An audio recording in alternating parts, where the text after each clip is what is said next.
ओम श्री गणेशाय नमः। नमो गणेश विघ्नेश गिरिजानंदन प्रभु मम घिन निहत्या सुगणाधिपते नमः। ओम श्री गणेशाय नमः।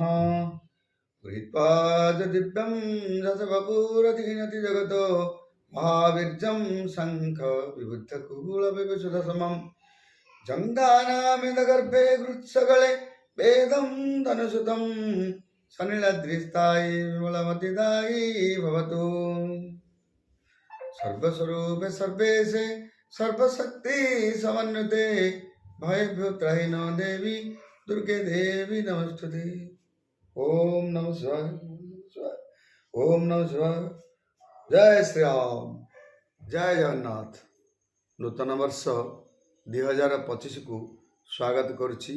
मु विनोद कुमार पाणिग्राही, वकील, ओडिशा उच्च न्यायालय ओ सभापति Gopabandhu institute of social service Odisha.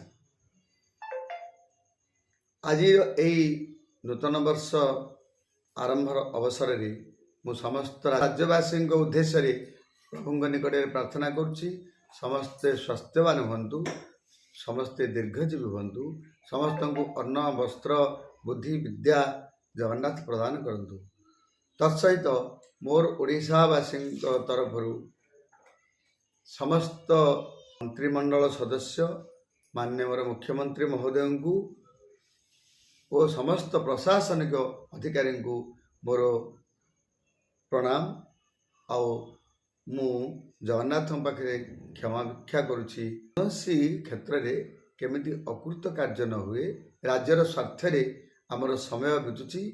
आहुरी ए नुआ वर्ष अनेक कार्य हासिल हो। आमर मुख्यतः 10 कोटी दाबी उपरे ये जो Gopabandhu institute of social service आमर कार्य करुछि।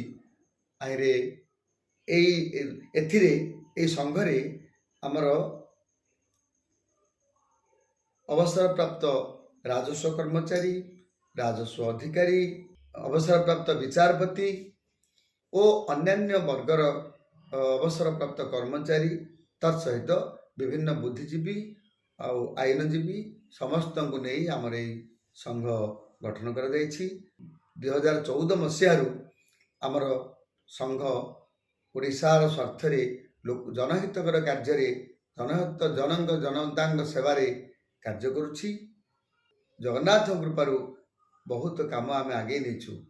आम ए नूतन वर्ष आशा करुछु जगन्नाथ कृपारू आमर मंत्री महोदय मानकर माननीय मुख्यमंत्री कृपा दृष्टि समस्त ओडिशावासी कार्य केमती आहरी उन्नति हो, समस्ते खुशी रुहतु। ये 2024 सम्यक धारणा मुझे 2024 आम संघ राज्यर स्वार्थपाई, विशेषकर दक्षिण ओडिशा स्वार्थपाई बिना प्रोबेट्रे उइल कार्यकारी करवा तो हो पारिछु। द्वितीय आमर ग्रामकट नजुल खासमाल जमीर 20% सलामी ताकू 2% कर संघ तरफ आम बहुत चेष्टा करी सरकार को हासिल करूँ। तृतीय ओडिशा रे OCH एंड PFL एक्ट 1972 चकबंदी प्रचलन जो करा तार 34-35 सेक्शन उच्छेद करा जहाँफल चाषी माने तांकर समस्त चकर विभक्तिकरण करें, भाई भाई रे पार्सन करी पृथक पृथक पट्टा पाई पारे। चतुर्थ जो बेंचमार्क वैल्यूएशन जो द्वारा आम संपत्तिर मूल्यायन सरकार द्वारा स्थिर कर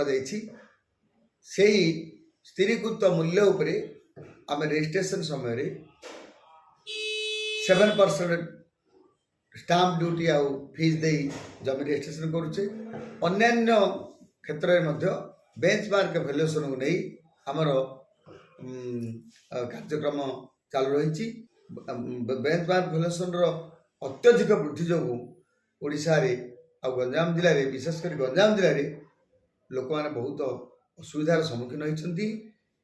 आम उच्च न्यायालय आदेश आनीचु ए आदेश प्रकार लोक किसी लोक उपकृत होला परे एक PIL नंबर 1551/2024 दायर कराइथिला तहिरे मध्य जनस्वार्थ आदेश मिली जिलापाल महोदय को आम साक्षात कलु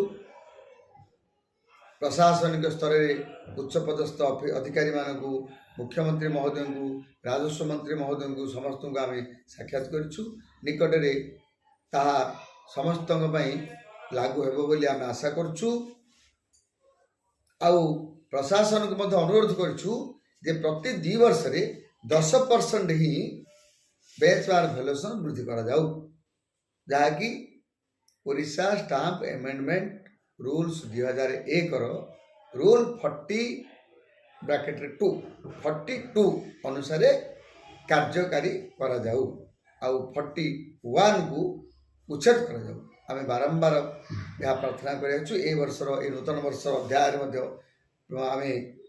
प्रभु पाखे विनम्र अनुरोध करूँ आज भी आमर संघ तरफ आमर Gopabandhu institute of social service तरफ सरकार को अनुरोध करूँ आमर प्रार्थना पूर्ण करंतु। जय जगन्नाथ।